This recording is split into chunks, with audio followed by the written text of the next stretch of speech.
Most of us take our freedom for granted.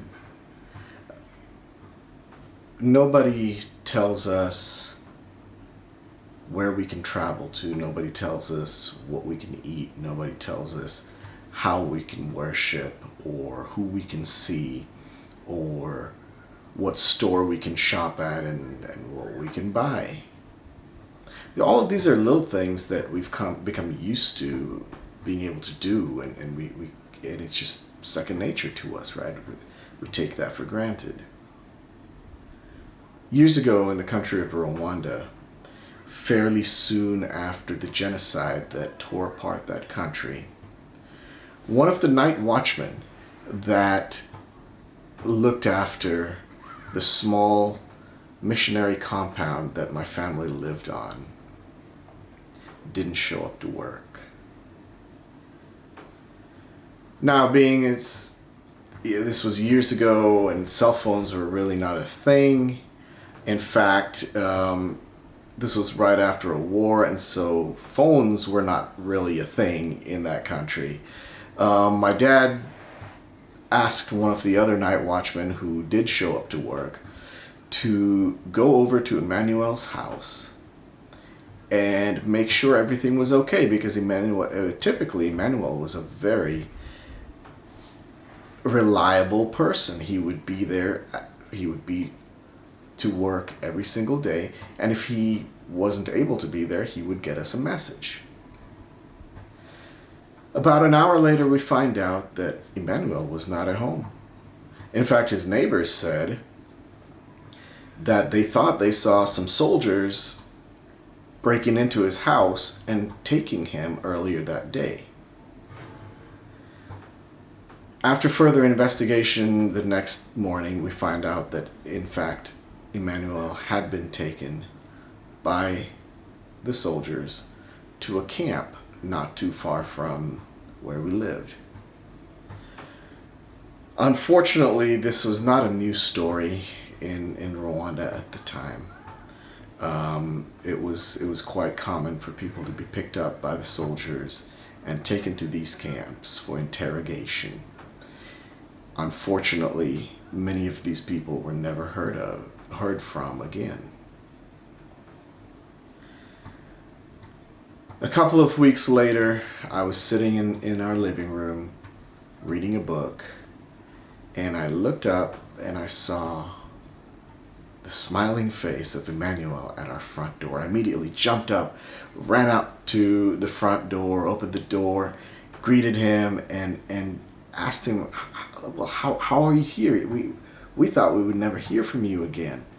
And here's the story he told me. He told me that about 6 or 8 months earlier, another missionary family had given him a jacket as a gift to keep him warm during the night.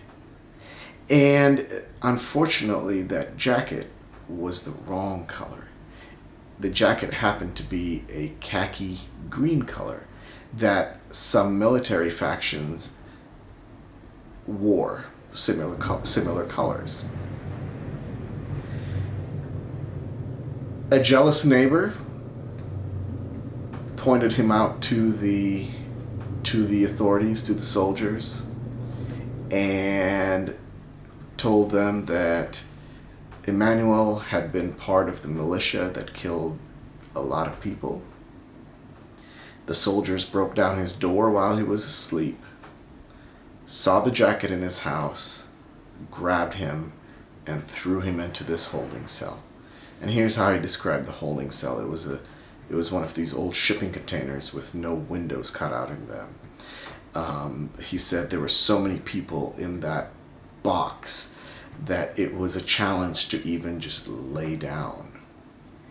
He said 2 times a day somebody would open the door, throw a bucket of food in there, and only the people that were right by the door or who were violent enough to get some food got anything to eat. He said several times a day, the soldiers would come in, take everybody out of that shipping container, and they would interrogate them. And the interrogation consisted of beating everybody mercilessly with large pipes and sticks. This went on for about 2 weeks. And then the soldiers came in, grabbed Emmanuel, and said, "You're free to go." I still remember to this day how happy Emmanuel was to be standing at our doorstep. How much joy and relief and gratitude he had on his face. As he told me the story, I saw how much pain that he had gone through, but I did see how much he appreciated being free. You know, the Bible tells us that God sent his Son into this world to pay for our freedom. The Bible promises us that the grace of God will free us from the things that hold us captive. As we listen to Amazing Grace, I pray that we can celebrate that freedom that we have been given, and I pray that we can hold on to and claim the promises of freedom that God has given us, that he would break the chains that hold us.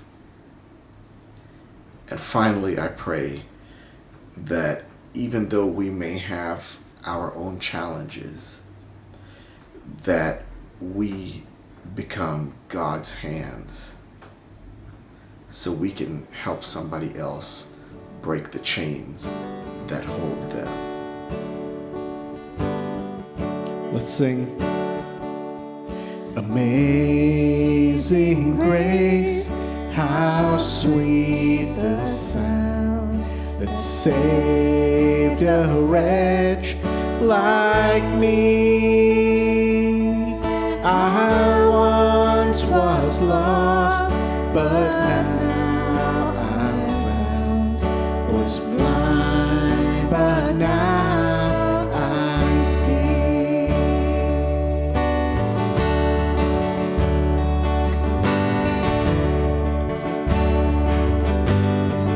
Let's sing.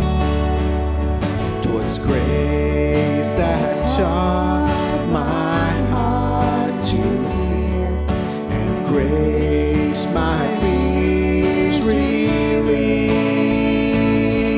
How precious did that grace appear the hour I first believed. My chains are gone, I've been set free. My God, my Savior has ransomed me, and like a flood, his mercy reigns, unending love, amazing grace. The Lord has promised good to me, his word my hope secures.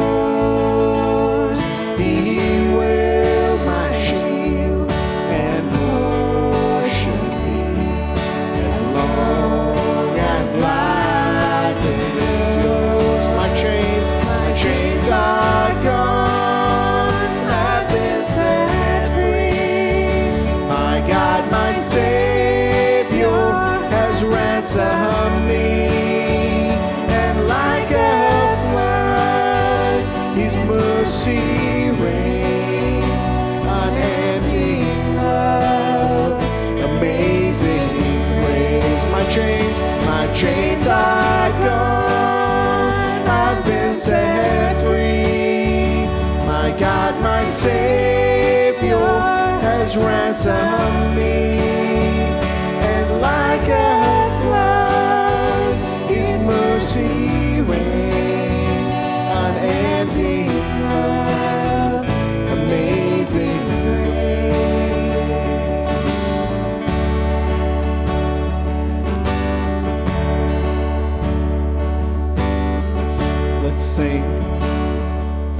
The earth shall soon dissolve like snow.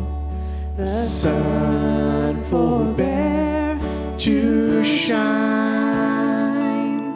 but God who called me here below will be forever mine, will be forever mine.